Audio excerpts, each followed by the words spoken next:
Good evening, শুভ সন্ধ্যা। Psychic reader Devika ঘোষে, আমি দেবিকা ঘোষ আপনাদের প্রত্যেককে স্বাগত জানাচ্ছি। কেমন আছেন বন্ধুরা? আশা করি ভালো আছেন, ভালো থাকার চেষ্টা করছেন। ভালো থাকুন, নিজেকে ভালো রাখুন, নিজেকে বেছে নিন জীবনে। কাউকে চুজ করতে হবে না, নিজেকে নিজে চুজ করুন, নিজেকে নিজে ভালোবাসুন। সেলফ কেয়ারটা খুব ইম্পর্টেন্ট জীবনে, নিজেকে ভালো রাখাটা খুব দরকার। তাই নিজের দিকে ফোকাস দেওয়াটাও খুব ইম্পর্টেন্ট। আমরা সব কিছু নিয়ে ভাববো, সবার আগে নিজেকে নিয়ে ভাববো, তাই না? চলো দেখে নেই তোমাদের রিলেশনশিপের স্ট্যাটাস কি, তোমার পার্সনের কারেন্ট ফিলিংস টুয়ার্ডস ইউ এবং থার্ড পার্টি। আগে দেখে নেবো তোমার পার্সন থার্ড পার্টিকে নিয়ে কী ভাবছে। তোমার পার্সনের জীবনে যদি কোনো তৃতীয় ব্যক্তি থেকে থাকে, তোমার পার্সনের জীবনে যদি কোনো তৃতীয় ব্যক্তি থেকে থাকে, সেই তৃতীয় ব্যক্তিকে নিয়ে তোমার মানুষটি বর্তমানে কি ভাবছে। Please divine Angel, divine universe help করুন ও গাইড করুন। Angel, archangel Michael please help করুন ও গাইড করুন যে তোমার মানুষটার জীবনে যদি কোনো থার্ড পার্সন থেকে থাকে, সেই থার্ড পার্সনকে নিয়ে তোমার মানুষটি অ্যাট প্রেজেন্ট রাইট নাও কি চিন্তাভাবনা করছে জানতে চাই। Angel, archangel Michael please help করুন ও গাইড করুন। Angel, archangel Michael please help me and guide me. Angel, archangel Michael please help করুন ও গাইড করুন। তোমার এবং তোমার পার্টনারের মধ্যে যদি কোনো তৃতীয় ব্যক্তি, সে যে কেউ হতে পারে, মা বাবা, ভাই বোন, দাদা বৌদি, কাকা কাকিমা, extra marital affairs, girlfriend, boyfriend, তার পার্টনার, যে কেউ, মানে তোমাদের দুজনের মধ্যে যেই প্রবলেম তৈরি করবে না কেন সেই তৃতীয় ব্যক্তি, ঠিক আছে? এখানে gender does not matter.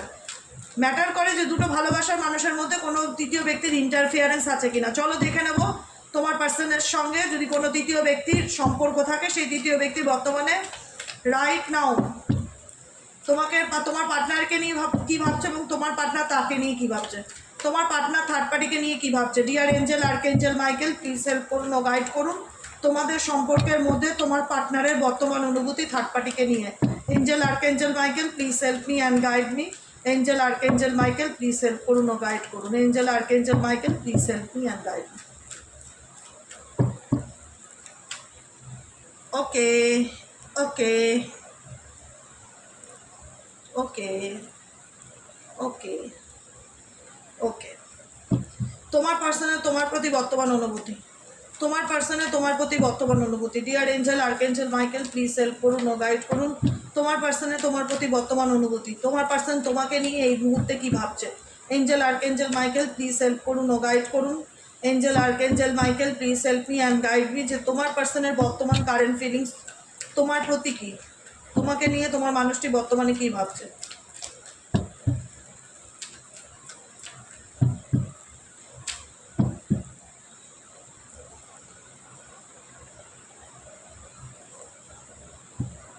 Five of সোয়ার্ডসের এনার্জি, ইগো, ওকে।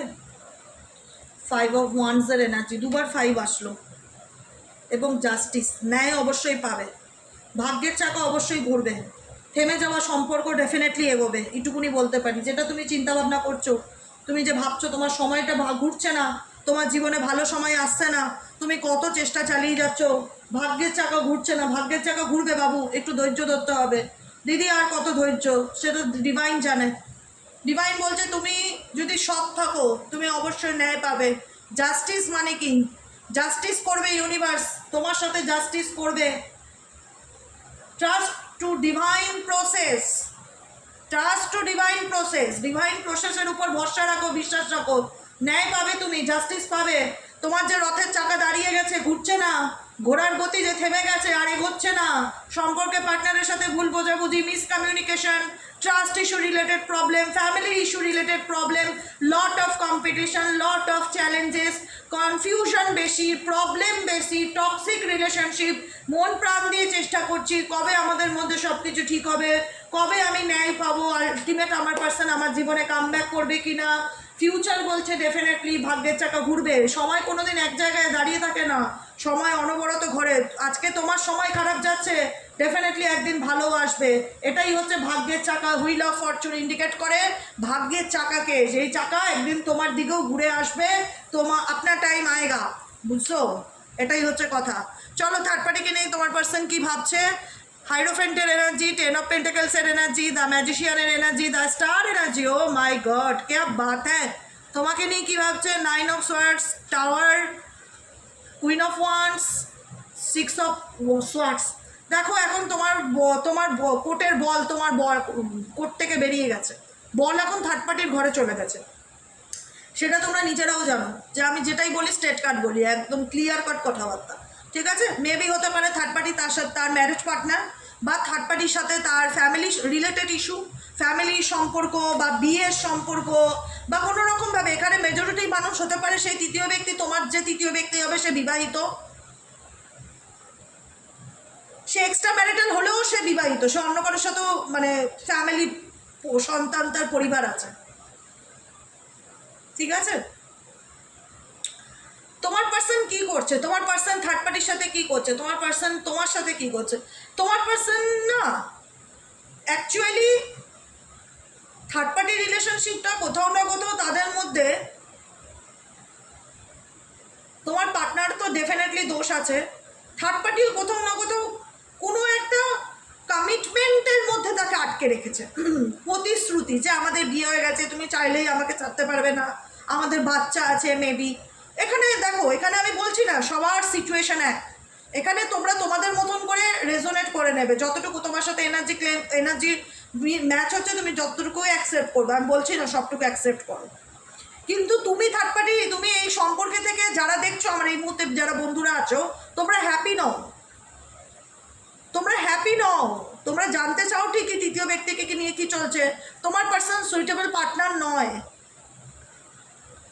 সে ভাবে যে সবাইকে সে একভাবে ম্যানিপুলেট করতে পারবে, সবাইকে সে একসাথে খুশি করে চলতে পারবে, তার মেন্টালিটির সাথে তোমার মেন্টালিটি ম্যাচ করে না।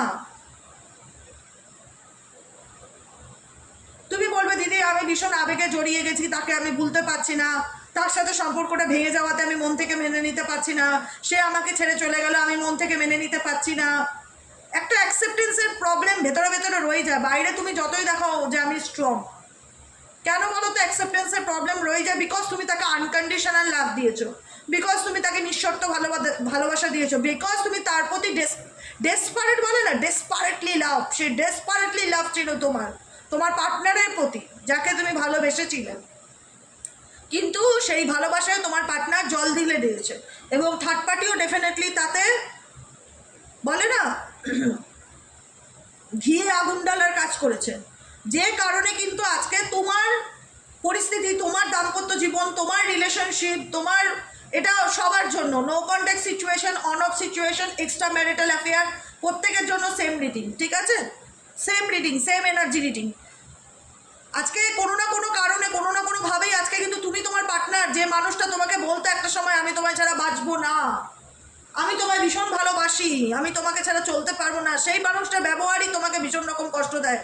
মেবি দেখো এখানে সবার ক্ষেত্রে সব কিছু পয়েন্ট টু পয়েন্ট মিলবে সেটা হবে না, এখানে আমরা তিনজন মানুষকে নিয়ে রিডিং করছি, এখানে এমনও হতে পারে তোমার পার্টনারের সাথেও, এই ব্যক্তির সাথেও তোমার মেবি বিয়ে হয়েছে বা ম্যারেজের কথা হয়েছিল, বা বিয়ে হয়েও বিয়েটা ভেঙে গেছে, যেখানে তুমি ভীষণ হতাশ ফিল করছো যে মানুষটাকে এত ভালোবাসলাম, ভবিষ্যতে এত স্বপ্ন দেখলাম, এত ফিউচার প্ল্যানিং করলাম, আজকে যে মানুষটা আমাকে কমিটমেন্ট দিল সে সারা জীবন আজকে আমার পাশে চলবে, কিন্তু সে কোথাও না কোথাও তার ভুল ডিসিশনের জন্য আজকে আমাকে সাফার করতে হলো, তার রং চয়েসের জন্য আজকে আমি দুর্ভোগ করছি, ফেস করছি, কষ্ট পাচ্ছি, তুমি কষ্ট পাচ্ছ, তুমি মানতে পারছো না যে তোমার সম্পর্কের, তোমার সাজানো সম্পর্কটা ভেঙে গেল, তোমার সাজানো সংসারটা ভেঙে গেল, এটা কেউ মানতে পারে না, কেউ পারবে না। আজকে তোমাদের মধ্যে থার্ড পার্টি কোথাও না কোথাও অবস্টেকেল, যতই তোমার পার্টনার ব্যালেন্স করে চলার চেষ্টা করুক, যতই তোমার পার্টনার ম্যানেজ করার চেষ্টা করুক, থার্ড পার্টি এখান থেকে তো যেতে চায় না। তোমাদের মনে এখানে প্রশ্ন আসবে থার্ড পার্টি কি দিদি আমার পার্টনারকে ছেড়ে চলে যেতে চায়? থার্ড পার্টি তোমার পার্টনারকে নিয়ে ছেড়ে যাওয়ার মতো মেন্টালিটি কোনো মতেই রাখতে চায় না, এটা আমি বলছি না, এটা কার্ড বলছে, এটা এনার্জি বলছে, এটা তোমরা নিজেরাই বলো না, তোমাদের মনের মধ্যে তো এই প্রশ্ন চলে, আজকে তোমরা কত বছর ধরে, কত মাস ধরে আজকে এই পরিস্থিতি সাফার করছো, থার্ড পার্টি কি ছেড়ে গেছে, বা থার্ড পার্টি ছেড়ে যাওয়ার মতো মানসিকতা রাখে? থার্ড পার্টি তোমার পার্টনারের সাথে ফ্যামিলি প্রোগ্রাম করছে, ফ্যামিলি প্ল্যানিং করেছে, বা ফ্যামিলি তৈরি করেছে, কোনো না কোনো ফ্যামিলি রিলেটেড ব্যাপার, সে একটা সংগঠন তৈরি করেছে, সেখানে দাঁড়িয়ে সে ভেঙে দিয়ে বেরিয়ে যাওয়ার মতন তো মানসিকতা থার্ড পার্টি রাখে দেখতে পাচ্ছি না, কিন্তু তোমার পার্সন দুটো পরিস্থিতির মধ্যে ব্যালেন্স করে চলার চেষ্টা করে, থার্ড পার্টির সাথেও তোমার সাথেও, মাঝখান থেকে থার্ড পার্টি কষ্ট নেই, কষ্ট পাচ্ছ বেশি তোমরা। যারা দেখছো এই মুহূর্তে দাঁড়িয়ে রিডিংটা, কষ্ট পাচ্ছ সব থেকে বেশি তোমরা, কারণ তোমরা মেনে নিতে পারছো না যে মানুষটাকে তুমি সব চাইতে বেশি ভালোবেসেছিলে সে তোমাকে সব থেকে বেশি দুঃখ দেবে, এবং সাডেনলি তোমাদের সম্পর্কটা এরকমভাবে নষ্ট হয়ে যাবে, মেসড আপ হয়ে যাবে। যাকে নিয়ে তুমি এতটা ডেসপারেটলি লাভকে ফিল করতে, যার প্রতি তুমি ফিজিক্যালি মেন্টালি এত অ্যাট্রাক্টেড ছিলে, সেই মানুষটা তোমার থেকে দূরে চলে যাবে, এটাকে মেনে নেওয়াটা একটা প্রবলেমের ব্যাপার। যে যার জন্য আমি সব কিছু করতে রাজি, যাকে পেতে আমি সব কিছু করতে রাজি, সে আজ আমাকে বুঝতে চায় না, সে আজ আমার মনের কষ্ট বোঝে না। তোমার পার্সন কি চায়? তোমার পার্সন দু নৌকায় পা রেখে পরিষ্কার কথা চলতে চায়, সেটাই দেখতে পাচ্ছি। ফিজিক্যালি সে দেখাচ্ছে সে তোমার থেকে ডিটাচ, সে তোমার সঙ্গে আর কোনো কন্ট্যাক্ট রাখতে চায় না, সে তোমার সাথে সম্পর্ক এগিয়ে নিতে চায় না, কিন্তু ইমোশনালি তোমার সাথে এই ব্যক্তি কানেক্টেড। ফিজিক্যালি দেখাচ্ছে মানে শো অফ, তার লুকিংটা দেখলে মনে হবে যে তার ইচ্ছে নেই, সে আমাকে সহ্য করতে পারছে না, সে আমার সাথে আর কোনো সম্পর্ক রাখতে চাইছে না, যোগাযোগ রাখতে চাইছে না, কিন্তু তার হিডেন ফিলিংস হচ্ছে তার ইন্টারেস্ট আছে তোমার প্রতি, টুয়ার্ডস ইউ, ভীষণ কিউরিসিটি। 7 অফ সোয়ার্ডসের এনার্জি, পালিয়ে যাচ্ছে, চলে যাচ্ছে, দূরে সরে যাচ্ছে, চিট করছে, সবই ঠিকই, কিন্তু বারবার পিছন ঘুরে তোমাকে দেখছে তোমার জীবনে কি চলছে, তোমার লাইফে কি চলছে। তুমিও ডেফিনেটলি চাও যে তোমার পার্টনারের সাথে তোমার নিউ বিগিনিং হোক। এই সমস্ত ইমোশনাল টার্বুলেন্স যেটা চলছে, মানসিক অশান্তি, এগুলোর থেকে বেরিয়ে নিউ বিগিনিং করতে, কিন্তু এখানেও তুমি চাও তোমার পার্টনারের সাথে সম্পর্কটাকে ঠিক করে সামনের দিকে এগিয়ে যাও। তুমি কষ্ট সহ্য করছো যে কবে এই চ্যাপ্টারটা আমাদের মধ্যে, মানে এই যে problem, third party related issue কবে শেষ হবে, কবে আমার সম্পর্কটা ভালো হবে, কবে আমার কাছের মানুষটা কবে আমাকে বুঝবে, তার সাথে কবে আমার একটা ইমোশনালি অ্যাটাচমেন্ট গড়ে উঠবে। কারণ তোমরা ফিল করতে পারো তোমার পার্সন পুরোপুরি থার্ড পার্টি দ্বারা ম্যানিপুলেটেড, পুরোপুরি। তোমার পার্টনারও দোষী, থার্ড পার্টিও দোষী। এখানে আমি বলবো না যে কেউ গঙ্গা জলে ধোয়া তুলসী পাতা। হ্যাঁ, এটা ঠিক, তোমার পার্সন ব্যালেন্স করে চলছে, কিন্তু তোমার সঙ্গে সেরকম ক্যাজুয়াল ফ্রেন্ডশিপ যেটাকে বলা হয় না, যে খোলাখুলি বন্ধুত্বপূর্ণ সম্পর্ক, ওপেন রিলেশনশিপ, সেটা নয়। যেখানে দাঁড়িয়ে দেখা যাচ্ছে তোমার পার্সন খুব মেপে কথা বলছে, খুব কম সংখ্যক তোমাদের কমিউনিকেট হচ্ছে, বা খুব প্রয়োজনে কথা বলছে, খুব যে ওপেন আপ তোমার পার্সন, সে যে নিজের মনের কথা, তার জীবনে চলা ঘটনাগুলো সে যে তোমাকে বলতে খুব ইন্টারেস্টেড দেখাচ্ছে, তার হাবভাব, বডি ল্যাঙ্গুয়েজে, সেটা তোমরা বুঝতেই পারছো যে না, ইভেনচুয়ালি সে তোমাকে এমনও বুঝিয়েছে সে তার জীবনে যা খুশি তাই করবে, তাতে তার কোনো কিছু আসে যায় না, তাতে তার জীবনে কোনো কিছু আসে যায় না। তুমি তার শুভাকাঙ্ক্ষী, তুমি সবসময় তার ভালো চাইতে, তাকে কোনো ব্যাপারে তুমি আটকাচ্ছ, বাধা দিচ্ছ, কিন্তু সে তোমাকে ডোন্ট কেয়ার এনার্জি করে সামনের দিকে এগিয়ে যাচ্ছে। তোমার সাথে তোমার পার্সনের অনেক রকম প্রবলেম আছে থার্ড পার্টি রিলেশনশিপে। প্রথমত ভীষণ রকম মিসআন্ডারস্ট্যান্ডিংয়ের প্রবলেম আছে, যেখানে দাঁড়িয়ে দেখা যাচ্ছে যে তোমাদের মধ্যে যেটা কমিউনিকেশন গ্যাপ, সম্পর্কের মধ্যে সবথেকে বড় দূরত্ব আনে হচ্ছে কমিউনিকেশন গ্যাপ, যেখানে দেখা যাচ্ছে দুজনের মধ্যে ওপেন কমিউনিকেশনটা নেই। দুজনের সাথে খোলাখুলি কথাবার্তা বলা, খোলাখুলি কোনো প্রবলেম নিয়ে ডিসকাস করা, সেটা সলিউশন বার করা, সেটা নিয়ে আলোচনা করা, এগুলোর মধ্যে তোমার পার্টনার আসতে চায় না। তোমার পার্টনার, তুমি যাও বা ডেসপারেটলি চাইছো যে প্রবলেমগুলো সর্ট আউট হোক, তোমার পার্টনারের সাপোর্ট তুমি পাচ্ছ না, তোমার পার্টনারের সাপোর্ট তুমি পাচ্ছ না। তোমার মনে হচ্ছে যে পার্টনার যদি একটু সাপোর্ট করতে এই বিষয়টাতে, তাহলে কোনো একটা সলিউশন পাওয়া যেত। এখানে তুমি তোমার পার্টনারের কি চায় সেটাই বুঝে উঠতে পারছো না, তুমি ভীষণ কনফিউশনের মধ্যে আছো যে অ্যাকচুয়ালি এই ব্যক্তি কি চায়। পরিষ্কার কথা বলতে এই যে ব্যাপারগুলো, এই জিনিসগুলো আদৌ ভবিষ্যতে কোথায় যাবে, কোথায় গিয়ে জল গড়াবে, কজনের ঠিক হবে, কজনের থার্ড পার্টি বেরোবে, কি হবে না হবে, এগুলো কারুর ক্ষেত্রেই গ্যারান্টি দিয়ে বলা যায় না, যেহেতু এগুলো জেনারেল প্রেডিকশন, কারুর কোনো পার্সোনাল রিডিংও নয়। তো সেক্ষেত্রে আমি গ্যারান্টি দিয়ে বলতেই পারি না যে থার্ড পার্টি চলে যাবে। সবার ক্ষেত্রে থার্ড পার্টি যাওয়ার না, স্পেসিফিক যাদের ফ্যামিলি ব্যাপার, ধরো ওয়াইফ, বা ধরো হাজব্যান্ড, বা ধরো সেই ব্যক্তির মা, কিংবা সেই ব্যক্তির শাশুড়ি, যাদের সাথে কোনো না কোনো স্ট্রং বন্ড কানেকশান আছে, তাদের লেট গো করার মতন তো খুব একটা পসিবিলিটিস দেখতে পাচ্ছি না। ইভেনচুয়ালি তারা এমন কিছু করছে যাতে তুমি লেট গো হয়ে যাও তাদের জীবন থেকে, এটুকুনি আমি তোমাদেরকে আজকে সতর্ক করে রাখলাম। তারা এমন কিছু করছে যাতে তুমি তাদের জীবন থেকে কেটে যাও, মানে তুমি চাইছো থার্ড পার্টি কবে যাবে, আর থার্ড পার্টি চাইছো তুমি কবে যাবে, এটাই হচ্ছে ব্যাপার। আর আলটিমেট কিন্তু থার্ড পার্টিরই লক্ষ্য উদ্দেশ্য পূরণ হচ্ছে, কারণ তোমার সাথে কিন্তু তোমার পার্টনারের আন্ডারস্ট্যান্ডিং, যেটা কমিউনিকেশন বলো, সম্পর্কের মধ্যে বোঝাপড়া যেটা বলো, সেটা নেই। আর যদিও বা থাকে একতরফা, তোমার পার্টনারের কোনো এফর্ট নেই তাতে, তা আলটিমেট মনের ইচ্ছা কার পূরণ হচ্ছে? সে যেভাবেই করুক, টুকটাক করে করুক, ক্ষতি করুক, ব্ল্যাক ম্যাজিক করুক, স্পেল কাস্টিং করুক, যেরকমভাবেই টক্সিক করার চেষ্টা করুক না কেন, সে তো করছে সেটা। সেই করে করে সে তো তোমাকে তার থেকে দূরে করার চেষ্টা করছে। আর তুমি ইউনিভার্সের কাছে প্রে করছো, তুমি পজিটিভ থাকছো, তুমি ম্যানিফেস্ট করছো, তুমি ভাগ্যের উপর ছেড়ে দিচ্ছ যে সেই মানুষটাকে আমি ভালোবাসি, সে আমার জীবনে কবে ফিরবে। কিন্তু এখানে তৃতীয় ব্যক্তি চায় না যে তোমার পার্টনার তোমার সাথে তোমার পার্টনারের সম্পর্ক ভালো থাক। সে সেটাকে নষ্ট করার জন্য তার 100% এফর্ট লাগিয়ে দিচ্ছে, 100% এফর্ট লাগিয়ে দিচ্ছে। যা করলে তোমাকে তোমার পার্টনারের থেকে আলাদা করা যায় সব রকম চেষ্টা করছে, বুঝেছো? এই কারণে ব্যাপারটা এমন জায়গায় দাঁড়িয়েছে যে থার্ড পার্টি তো যাওয়ার মতন মেন্টালিটিতে নেই। ইভেনচুয়ালি থার্ড পার্টি তোমাকে তোমার পার্টনারের জীবন থেকে বের করতে গেলে যা যা করণীয় সেগুলো করছে, সেগুলো হয়তো তোমরা নিজেরাও ফিল করতে পারছো, কম বেশি বুঝতে পারছো। আর তোমরা ভাবছো যে আমি ডেফিনেটলি আমি চাই না কেউ কারোর ক্ষতি করুক, যে যার ক্ষতি করছে সে তার কর্মা ভোগ করবে, ডেফিনেটলি ভোগ করবে। সবটাই ডিভাইন টাইমিং, আমরা জানি না, আমরা কাউকে বলতে পারি না এইভাবে গড়ি ধরে সময়। কিন্তু কথাটা হচ্ছে তোমরা সৎ পথে আছো, তোমরা কাউকে পিছনে ছুরি মারতে চাও না, থার্ড পার্টি তোমাদের পিছনে ছুরি মারছে, এটাই হচ্ছে কথা। তোমরা ভগবানের উপর ছেড়ে দিয়েছো, তোমরা ডেস্টিনির উপর ছেড়ে দিয়েছো যে ভগবান যদি চায় ডেফিনেটলি থার্ড পার্টি চলে যাবে। কিন্তু থার্ড পার্টি মেবি তোমাদের কার্মিক পার্টনার, যে কারণে অনবরত তোমাদের ক্ষতি করে যাচ্ছে, অনবরত তোমাদের মানসিক কষ্ট যন্ত্রণা দিয়ে যাচ্ছে। আর যে কারণে তোমরা এই কষ্ট থেকে ওভারকামও করতে পারছো না, কষ্টও পাচ্ছ, ডিপ্রেশনও পাচ্ছ, পার্টনারের সাথে সম্পর্কও ভালো থাকছে না। আর বারবার মনের মধ্যে এটা আসছে যে থার্ড পার্টি কবে যাবে, থার্ড পার্টি কবে যাবে। কিন্তু থার্ড পার্টি যে ভেতরে ভেতরে তোমাদের কতটা ক্ষতি করছে, প্রত্যেকটা নিয়ত কত ক্ষতি করার চেষ্টা করছে, তোমরা কতটা ফিল করতে পারছো, গড নোস।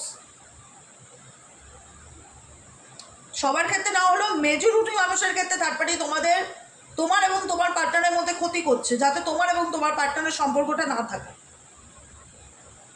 সে একদিক থেকে ওটা কাটানোর চেষ্টা করছে, আর তুমি স্যারেন্ডার টু দ্য ডিভাইন এনার্জিতে আছো, তুমি সততার পথে আছো, সততাকে অনেস্টিকে চুজ করেছো, তুমি ভাগ্যের উপর ভগবানের উপর ছেড়ে দিয়েছো যে তৃতীয় ব্যক্তি কবে যাবে। কিন্তু এখানে আমি আবারও রিপিটেডলি বলবো, তৃতীয় ব্যক্তি তোমাদের কার্মিক পার্টনার, তৃতীয় ব্যক্তি তোমাদের ক্ষতি করছে, তোমাদের লাইফকে স্পয়েল করছে। সে ডেফিনেটলি তার ভাগ্য, যার কর্ম ফল হিসাবে সে তার ফল ভোগ করবে। কিন্তু তার এখন তুমি কোন পরিস্থিতিতে আছো সেটাই বড় কথা। তুমি কি হ্যাপি? তুমি কি তোমার ম্যারিড লাইফ নিয়ে হ্যাপি? তুমি কি তোমার পার্সোনাল জীবনে খুশি আছো? তোমার পার্টনারের সাথে কি তোমার একটা হেলদি রিলেশনশিপ আছে? সব উত্তর না আসবে তোমার দিক থেকে। কেন হচ্ছে না? বিকজ থার্ড পার্টি কোনোভাবেই চায় না তোমার সাথে তোমার পার্টনারের সম্পর্ক থাক। সেটাকে মেসড আপ করার জন্য তার যতটা নিচে নামা উচিত সে ততটাই নিচে নামছে। আর তুমি এদিক থেকে অটোমেটিক্যালি বসে বসে ভাবছো সে কবে যাবে। সে তোমাকে ধ্বংস করার জন্য উঠে পড়ে লেগেছে। এটাই হচ্ছে ব্যাপার। যাই হোক, ব্ল্যাক ম্যাজিক মন্ত্র প্রত্যেক দিন চ্যান্টিং করো, হনুমান চালিসা প্রত্যেক দিন চ্যান্টিং করো। প্রোটেকশন চাই তো, নিজেকে প্রোটেক্ট করতে হবে নেগেটিভ এনার্জি থেকে। মা বগলামুখীর বীজ মন্ত্র চ্যান্টিং করো। ইউটিউবে গিয়ে বলবে মা বগলামুখীর বীজ মন্ত্র, সরাসরি চলে আসবে। মা বগলামুখীর বীজ মন্ত্র গুগলে গিয়েও পেয়ে যাবে। বগলামুখী বীজ মন্ত্র ডেলি 108 বার করে চ্যান্টিং করো। তারপরে হচ্ছে হনুমান চালিসা ডেলি 2 বার করে, সকালে একবার বিকেলে একবার পড়ো।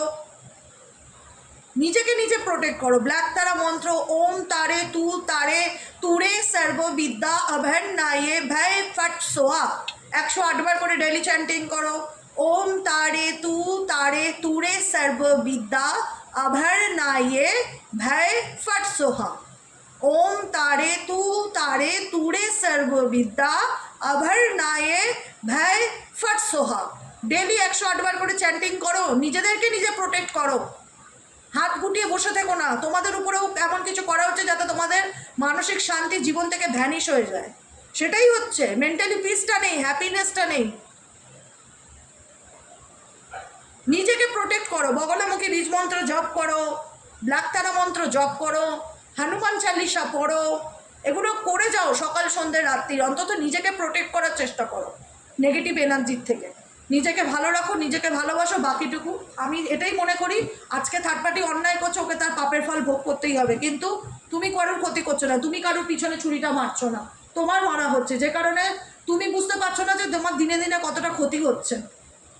কিন্তু এখানে থার্ড পার্টি খুব টক্সিক মেন্টালিটির মহিলা বা পুরুষ যেই হোক না কেন, খুব টক্সিক মেন্টালিটি, সে তার নিজের জায়গা ছাড়বেই না। বলে না যে সরকারি জায়গা দখল করা, এরকম সরকারি জায়গা দখল করে বসে আছে, এখন তাকে ওঠানোটা খুব কঠিন ব্যাপার, খুব একটা ইজি না যে একটা ফু মারলাম আর থার্ড পার্টি উড়ে গেল, এতটা জলভাতও না বিষয়বস্তুটা। ঠিক আছে, আজকের মতো রিডিংটা এতটাই। কেমন লাগলো অবশ্যই কমেন্ট সেকশনে জানিও। লাইক করো, শেয়ার করো, সাবস্ক্রাইব করো, ফলো করো, এই ফলো মানে হাইপ করো, আর কমেন্টে তোমাদের মূল্যবান মতামত জানাতে ভুলো না। যারা পার্সোনালি রিডিং বুকিং করতে চাইছো, কাইন্ডলি রিকোয়েস্ট হাতে 10-12 দিন নিয়ে বুকিং করবে, হাতে 10-12 দিন সময় নিয়ে বুকিং করবে। মানে আজকে মানে দিদি আজকে বুকিং করলো, আমাকে একটু পরে বলছে আমার খুব আর্জেন্ট, আমাকে তাড়াতাড়ি করে রিডিংটা দাও, আমার পক্ষে পসিবল নয়, আমার পক্ষে একদমই পসিবল নয়, যে কারণে আমি ডিপিতে লিখে রাখি এখন, বাধ্য হয়ে যে আমাকে বুকিং করলে 10-12 দিন 15 দিন ওয়েট করতে হবে। মানে আজকে পেমেন্ট করি, আমার কালকে উত্তর চাই, একদমই পসিবল না।